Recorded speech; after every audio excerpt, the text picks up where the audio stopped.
Start. Para.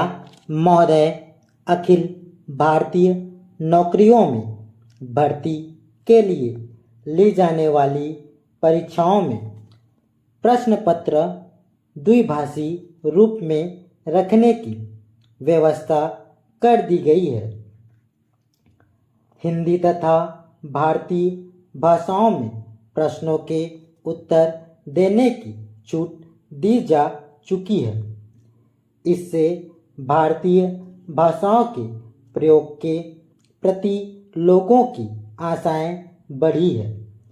इसमें और सुधार करने के लिए यह भी उचित होता कि जहां भी अंग्रेजी प्रश्न अनिवार्य हो, वहां पर विकल्प के रूप में एक भारतीय भाषा का भी प्रश्न अनिवार्य होना चाहिए, ताकि अपनी भाषा के माध्यम से परीक्षा देने वाला व्यक्ति पीछे न रहे।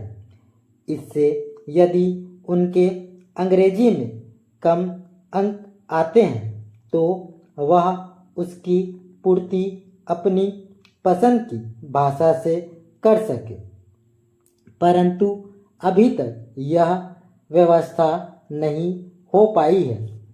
पैरा। जहाँ तक राज्य सरकारों की सेवा में भर्ती होने का प्रश्न है, वहाँ प्रदेश की भाषा को ही भर्ती परीक्षा का माध्यम बनाकर क्षेत्रीय भाषाओं के माध्यम से शिक्षित व्यक्ति को नौकरी के अवसर प्रदान किए जा रहे हैं। इस प्रकार केंद्र सरकार की भर्ती परीक्षा का माध्यम हिंदी तथा अंग्रेजी और राज्य सरकारों की भर्ती परीक्षा का माध्यम राज्य की भाषा को रखा जाना चाहिए।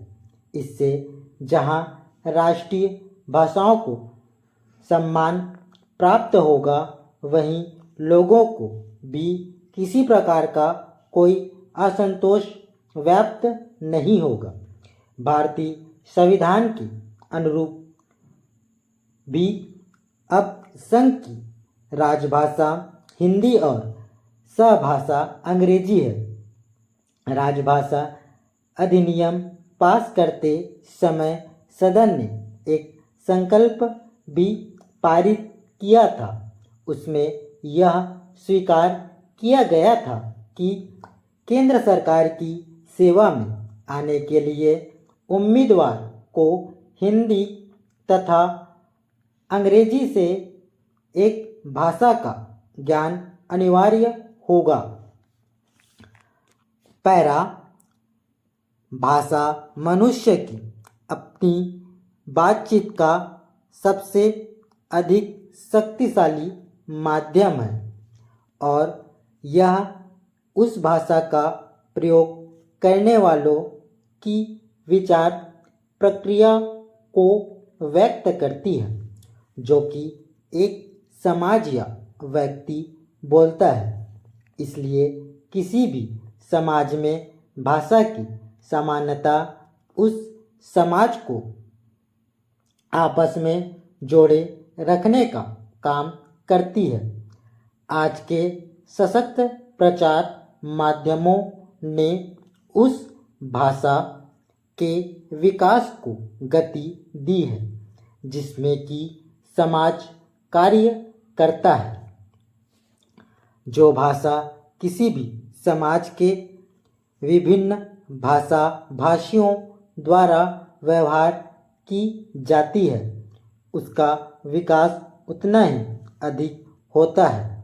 भारत के स्वतंत्रता संग्राम में हमने यह अनुभव किया है और देखा है कि किस प्रकार पूरा भारत एक संगठित आंदोलन के रूप में चला।